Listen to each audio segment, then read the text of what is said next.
ఈ స్వపర భేదాన్ని విడిచిపెట్టడమే జ్ఞానం. తే జ్ఞానాదేవ సిద్ధ్యత. స్వపర భేదాన్ని విడిచిపెట్టాలంటే ఏం చేయాలి? దానికి ఉపాయం ఉండాలి. అది ఇప్పుడు చెప్పుకుందాం. మానవ, నువ్వు ఆపదలు అనుకుంటున్నవేవి నిజంగా ఆపదలు కావయ్యా. సంపదో నైవ సంపదక.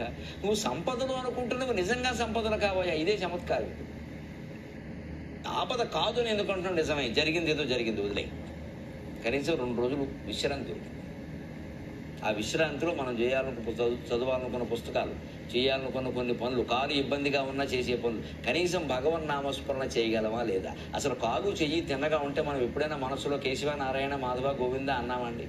అందుకనే 2వ పాదంలో ఏమంటున్నాడు అంటే విపదోనైవ విపదక సంపదోనైవ సంపదక. నీకు వచ్చిన ఆపదలు ఇవి ఆపదలు కావు మిత్రమా. నీకు పట్టిన సంపదలు కూడా నిజమైన సంపదలు కావు.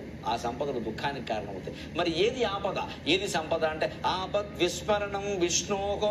ఎప్పుడు భగవంతుడు నీ మనస్సు మర్చిపోయిందో అది నిజమైన ఆపద, ఆ క్షణమే ఆపద. సంపదక తస్య సంస్కృతికి. ఎప్పుడు నీ మనస్సు భగవంతుడిని స్మరిస్తుందో అది నిజమైన సంపద.